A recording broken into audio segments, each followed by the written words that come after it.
बऱ्याचदा कमेंट येतात की आम्ही इडल्या बनवतो तर त्या व्यवस्थितपणे फुलत नाही, फुगत नाही, त्याचं जे बॅटर आहे ते व्यवस्थितपणे फर्मंट होत नाही. कारण आता पावसाळा सुरू आहे, बऱ्याचदा हिवाळ्यातही तसं होतं, उष्णता नसते, उबदार जागी ठेवलेलं नसतं, तरीसुद्धा कितीही थंड वातावरण असू दे, भरपूर मुसळधार पाऊस असू दे किंवा कडाक्याची थंडी असू दे, अगदी परफेक्ट पद्धतीने एक सोपी अशी साधी अशी ट्रिक वापरून तुम्ही कुठल्याही ऋतूमध्ये, तिन्ही ऋतूमध्ये परफेक्ट इडलीचं, अगदी मऊ लुसलुशीत इडलीचं जे बॅटर आहे ते बनवू शकता. त्याचाच व्हिडिओ आज तुमच्यासोबत शेअर करणार आहे. इडलीचं टेक्स्चर बघू शकता. आणि बऱ्याचदा एक कमेंट नेहमी असते की इडली आम्ही सकाळी बनवली तेव्हा तर मस्त मऊ लुसलुशीत असते, पण जसं जसं थोडासा वेळ जातो, तास 2 तासानंतर इडली थोडीशी कडक होते, चिवट होते आणि थोडीशी हार्ड लागते. तर दिवसभर इडल्या मऊ राहण्यासाठी, पांढरा शुभ्र येण्यासाठी आज आपण याच्यामध्ये एक सिक्रेट इन्ग्रेडियंटसुद्धा घालणार आहोत आणि त्यासाठी व्हिडिओ तुम्हाला शेवटपर्यंत बघायचा आहे. एकदम उडपी स्टाईल सिक्रेट रेसिपी आज इडलीची तुमच्यासोबत शेअर करणार आहे. शेवटपर्यंत बघा, खूप साऱ्या टिप्स तुमच्यासोबत शेअर केलेल्या आहेत. तर सगळ्यात अगोदर आपल्याला इथे डाळ तांदूळ भिजत घालायचे आहेत. तर आता सकाळची वेळ आहे, 11 ते 12च्या दरम्यान कधीसुद्धा डाळ तांदूळ भिजत घालायचे, म्हणजे संध्याकाळपर्यंत छान डाळ तांदूळ भिजले जातात. तर याची मापं घेण्यासाठी घरातली कुठलीही एखादी वाटी घ्या, जास्त मेंबर असतील घरामध्ये तर ग्लास घ्या, मोठं असं पातेलं वापरू शकता. तर आता तांदूळ किती घ्यायचे, तर मी इथे ह्या वाटीने 4 वाट्या तांदूळ घेतलेले आहेत. खरं तर इडलीचा सॉफ्टनेस किंवा किती सॉफ्ट इडली होणार आहे हे डाळ तांदळावरतीच जास्त डिपेंड असतं. कारण जर डाळीचं प्रमाण जास्त झालं, तांदळाचं कमी झालं, तर मग आपली इडली तितकीशी छान सॉफ्ट होत नाही. तर आज मी इथे रेशनचा तांदूळ वापरलेला आहे. याऐवजी तुम्ही कुठले कुठले तांदूळ वापरू शकता तर तेही सांगते. कुठलाही जाड तांदूळ घ्यायचा, रेशनचा असेल तरी उत्तम, किंवा मग तुम्ही ह्याच्याऐवजी मार्केटमध्ये खास इडली राईस मिळतो किंवा परिमल राईस डीमार्टमध्ये सुद्धा मिळतो, इडलीसाठी वापरला जातो, ते घेतला तरीही चालेल. त्यानंतर आपण इथे 4 वाट्या तांदळासाठी घेतलेली आहे अर्धी वाटी उडदाची डाळ, फक्त अर्धी वाटी घालायची आहे आणि त्याच वाटीने सगळी मापं घ्यायची आहे. त्यानंतर आपण त्याच वाटीने पाव वाटी घातलेला आहे साबुदाणा. आता तुम्ही म्हणाल इडलीमध्ये साबुदाणा कुठून आला, तर इडली दिवसभर सॉफ्ट राहण्यासाठी, आपण म्हटलं ना की इडली दुपारनंतर थोडीशी कडक होते, हार्ड होते, त्यासाठी आपण पाव वाटी म्हणजे 2 चमचे फक्त साबुदाणा घालायचा आहे. साबुदाणा घातल्यामुळे इडली पांढरी शुभ्र व्हायलासुद्धा मदत होते. त्यानंतर अजून जास्त इडली सॉफ्ट होण्यासाठी आपण याच्यामध्ये घालणार आहोत अर्धी वाटी पोहे. तर पोहे कोणते आहेत, आपण जे नाश्त्यासाठी रोज वापरतो तेच पोहे आहेत, जाडे पोहे, फक्त अर्धी वाटी घालायचे. खूप जास्त सोपं प्रमाण आहे. त्यानंतर इथे 1 पोहे खाण्याच्या चमच्याने घेतलेले आहे मेथी दाणे आणि आता भरपूर याच्यामध्ये पाणी घालायचं आहे आणि 1 ते 2 वेळेस आपण हे सगळं साहित्य वेगवेगळंसुद्धा भिजू घातलेलं नाही आहे, एकत्रच एकाच टोपामध्ये पातेल्यामध्ये तुम्ही अशा पद्धतीने हे स्वच्छ धुवून आपल्याला भिजत घालायचं आहे. तर 2 वेळेस स्वच्छ पाण्याने मी धुवून घेतलेला आहे. आता याच्यामध्ये भरपूर पाणी घालून आपण याला, आता 11:30 वाजलेले आहेत, तर संध्याकाळचे 7 ते 8 वाजेपर्यंत मी छान याला भिजवून घेणार आहे. तर याच्यावरती झाकण ठेवून आपण आता रात्री 8 वाजता भेटूया. तर आता रात्रीचे 8 वाजलेले आहेत, बघू शकता मस्तपैकी 7 ते 8 तास जवळपास आपलं हे डाळ तांदूळ साबुदाणा पोहे भिजलेले आहेत. जितकं तुम्ही लवकर टाकाल तितकं संध्याकाळी लवकर, म्हणजे रात्री मिक्सर चालवायची गरज पडत नाही. तर जर 10ला जरी टाकलं तर मग संध्याकाळी 6पर्यंत तुम्ही मिक्सरला याला बारीक वाटू शकता. तर बघू शकता डाळ तांदूळ अशा पद्धतीने छान मस्तपैकी भिजलेले आहेत, सोक झालेले आहेत. आणि आता आपण मिक्सरच्या भांड्यावरती हे जे सगळं डाळ तांदळाचं मिश्रण आहे ते बारीक ग्राइंड करून घेणार आहोत. तर आता मिक्सरच्या भांड्यामध्ये आपण जवळपास 2 ते 3 वाट्या हे जे सगळं मिश्रण आहे किंवा डाळ तांदूळ आहे भिजलेली ती याच्यामध्ये घालणार आहोत. आता हे मिश्रण वाटताना पाणी कोणतं घालायचं, पाणी खूप कमी वापरायचं खरं तर, पण जे पाणी वापरणार आहात ते आपल्याला डाळ तांदळाच्या वरचं जे हे भिजवलेलं पाणी आहे ना तेच याच्यामध्ये वापरायचं आहे. बघू शकता 1 पळीभर किंवा 1 चमचा असतो भाजीचा, तेवढंच घातलेलं आहे, यापेक्षा जास्त घालायचं नाही. कमी कमी पाण्यामध्येच आपल्याला छान घट्टसर असं, दाटसर पण एकदम स्मूथ, अजिबात त्याच्यामध्ये कण राहता कामा नये, एकदम स्मूथ जेवढं तुम्हाला फिरवता येईल तेवढं करून घ्यायचं आहे. हे पाणी घातल्यामुळे बॅटर लवकर फर्मेंट व्हायला मदत होते. आणि हो, जर मिक्सरचं भांडं गरम होत असेल तर हे मिश्रण ग्राइंड करताना याच्यामध्ये एखादा बर्फाचा कडा घातला तरीही चालेल, म्हणजे मिश्रण गरम होत नाही आणि आपल्या इडल्या छान जास्त सॉफ्ट होतात, जाळीदार होतात, कडक होत नाही. तर बऱ्याचदा मिश्रण मिक्सरच्या भांड्यामध्ये गरम होतं आणि त्यामुळे सुद्धा इडली आपली कडक होते. तर ही सुद्धा गोष्ट इथे लक्षात ठेवा. त्यानंतर सगळी डाळ तांदूळ आपण अशा पद्धतीने थोडं थोडं पाणी घालून एकदम दाटसर पण एकदम स्मूथ असं बॅटर आपण इथे तयार करून घेतलेलं आहे. आता आपल्याला 8 ते 10 मिनिटापर्यंत हाताने छान बोटांनी अशा पद्धतीने हे मिश्रण फेटून घ्यायचं आहे.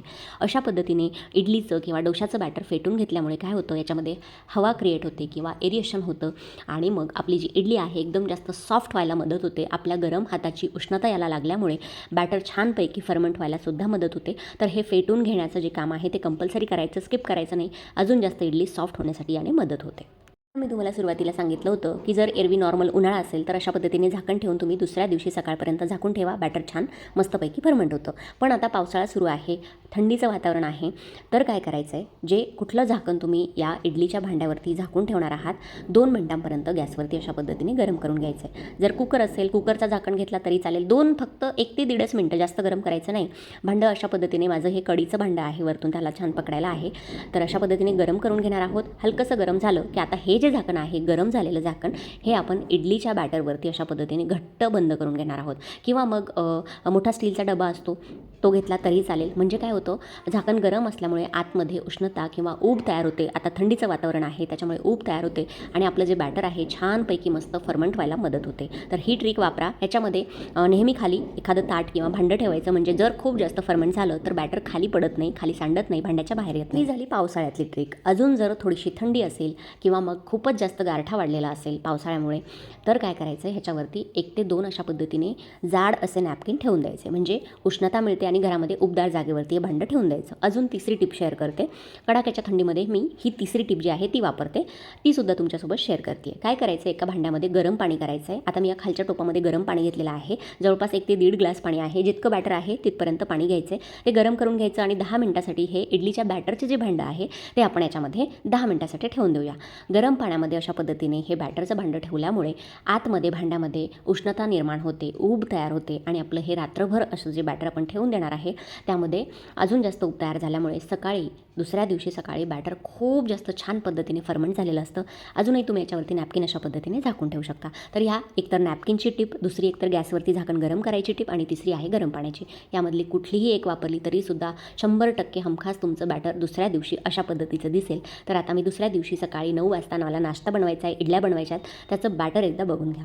तर भांडं कधीही इडलीचं बॅटर ठेवताना किंवा स्टोअर करताना मोठं घ्यायचं, म्हणजे मग खाली आपलं बॅटर वाया जात नाही. बऱ्याचदा काय होतं, झाकण उघडलं की बॅटर बराबर खाली सांडतं. त्यासाठी मोठं भांडं सुरुवातीला वापरायचं किंवा खाली एखादं ताट ठेवायचं आहे. तर बघू शकता, एकदम हलकं मस्तपैकी जाळीदार फेसाळलेलं आपलं हे इडलीचं फर्मेंटेड बॅटर इथे तयार आहे. ती मस्तपैकी छान हे आंबलेलं आहे, बघू शकता. आणि कुठल्याही ऋतूमध्ये, तुम्ही उन्हाळा असू दे, पावसाळा असू दे, कडाक्याची थंडी असू दे, कुठल्याही ऋतूमध्ये अशा पद्धतीने जर थोड्याशा टिप्सचा किंवा ट्रिक्सचा वापर केला तर मस्तपैकी इडली असू दे, डोसा असू दे, त्याचं बॅटर छानपैकी फर्मेंट करून तयार करू शकता. आणि एवढी गोष्ट जमली की मग इडल्या तुमच्या मस्तपैकी सॉफ्ट, स्पॉन्जी आणि जाळीदार झाल्या म्हणून समजा. तर यातलं मी थोडंसं बॅटर बाजूला ठेवते, कारण मला अर्ध्याच बॅटरच्या इडल्या तयार करायच्या आहे. 3 ते 4 दिवस किंवा 6 ते 7 दिवससुद्धा तुम्ही ते जे बॅटर आहे फ्रीजमध्ये स्टोअर करून त्याच्या इडल्या, डोसा किंवा उत्तप्पा तयार करू शकता. आता हे जे उरलेलं बॅटर आहे भांड्यामधलं, त्यामध्ये मी अर्धा चमचा मीठ घातलेलं आहे आणि व्यवस्थितपणे छान मिक्स करून घेऊया. जर खूप जास्त घट्ट असेल बॅटर तर थोडंसं 2-3 चमचे पाणी घातलं तरी चालेल, पण मी पाणी घातलेलं नाही आहे. बॅटरची कन्सिस्टन्सी मला इडलीसाठी व्यवस्थित वाटते आहे. आता आपण याच्या छान इडल्या तयार करून घेणार आहोत.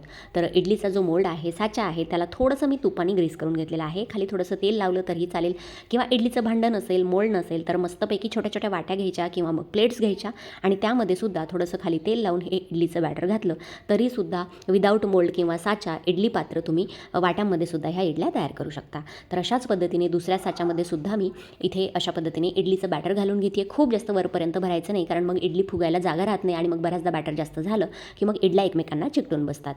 त्यानंतर आपण इडली पात्रामध्ये आधीच 5 मिनिटांपूर्वी पाणी गरम होण्यासाठी ठेवलेलं होतं, त्याच्यामध्ये 2 चिंचेचे बोटुकसुद्धा घातलेले आहेत. इडलीचं भांडं पाण्यामुळे काळं पडत नाही.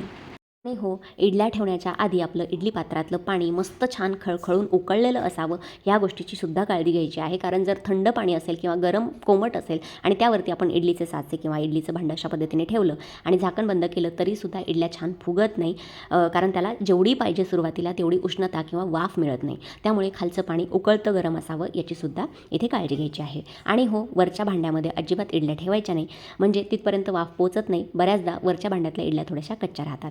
12 ते 15 मिनिटांपर्यंत किंवा 15 ते 20 मिनटं मॅक्सिमम याला लागतात. तर इथे जवळपास 15 मिनटं झालेली आहेत. मस्त छानपैकी मीडियम गॅसवरती आपण ह्या इडल्या वाफवून घेतलेल्या आहेत. 15 मिनटात छानपैकी अशा पद्धतीने इडली सॉफ्ट आपली इथे वाफवून तयार होते. तर याच्यामध्ये टूथपिक घालून बघितली, अजिबात बॅटर याला चिपकत नाही आहे, याचा अर्थ आपली इडली आतपर्यंत छान मस्तपैकी वाफवून तयार आहे.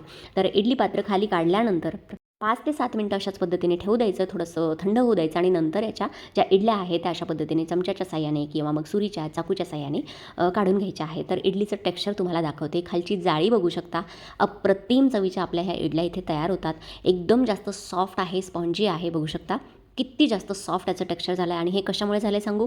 4 वाट्या तांदूळ, अर्धी वाटी उडदाची डाळ, पाव वाटी साबुदाणा आणि अर्धी वाटी पोहे. हे जे प्रमाण आहे ना, एकदम डोक्यामध्ये तुम्ही फिट करून ठेवा किंवा किचनमध्ये लिहून ठेवलं तरी चालेल. नेहमी इडली तयार करताना या प्रमाणात जर इडली डोसाचं बॅटर तयार केलं तर तांदूळ कुठलाही असू दे, मग कशाही तुम्ही कितीही घाई गडबडीत इडल्या केल्या तरीसुद्धा इतक्यात जास्त सॉफ्ट आणि स्पॉन्जी होणार, ही खात्री मी तुम्हाला देते. इडली इथे तुम्हाला तोडून दाखवते किती जास्त सॉफ्ट आणि स्पॉन्जी झालेली आहे. आपली जाळी बघू शकता, एकदम जाळीदार कापसासारखी पांढरी शुभ्र आणि मौसूत आपली इथे लुसलुशीत अशी इडली तयार आहे.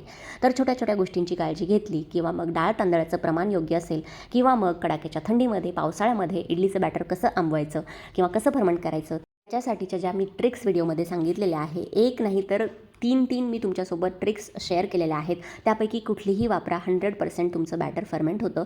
तर त्या गोष्टी जर लक्षात ठेवल्या तर तुमच्यासुद्धा इडल्या एकदम सॉफ्ट होतील, स्पॉन्जी होतील आणि अगदी संध्याकाळपर्यंत जरी ठेवल्या तरीसुद्धा खरंच या इडल्या खूप जास्त सॉफ्ट राहतात, कारण आपण याच्यामध्ये साबुदाणा आणि पोहे घातलेले आहेत. तर अशा पद्धतीच्या या ज्या इडल्या आहेत बघू शकता, मी याला कितीही जोरात प्रेस करते तरीसुद्धा पहिला आकार घेत आहेत. याचा अर्थ आपली इडली खूप जास्त सॉफ्ट आणि स्पॉन्जी झालेली आहे. तर आय होप तुम्हाला आजचा व्हिडिओ आवडला असेल. तर व्हिडिओ जर आवडला असेल ना मंडळी, तर प्लीज व्हिडिओला जास्तीत जास्त लाईक करा. ज्यांना साऊथ इंडियन खायला आवडतं त्यांच्यासोबत हा व्हिडिओ जास्तीत जास्त शेअर करा आणि असेच नवनवीन व्हिडिओज बघण्यासाठी आपल्या चॅनलला सबस्क्राईब करायला विसरू नका. आणि हो, आजचा व्हिडिओ जर आवडला असेल ना मंडळी, तर खाली मला कमेंट सेक्शनमध्ये नक्की सांगा की आजचा व्हिडिओ तुम्हाला कसा वाटला किंवा यातली कुठली टिप तुम्हाला आवडली आणि तुम्ही हा व्हिडिओ कुठल्या शहरातून बघताय, कुठल्या सिटीतून बघताय, कुठल्या गावामधून बघताय ते सुद्धा कमेंट करून नक्की सांगा. चला मंडळी, भेटूया अशाच एखाद्या नवीन व्हिडिओसोबत किंवा एखाद्या हटके रेसिपीसोबत. तोपर्यंत धन्यवाद. Thanks for watching. Take care. Bye bye.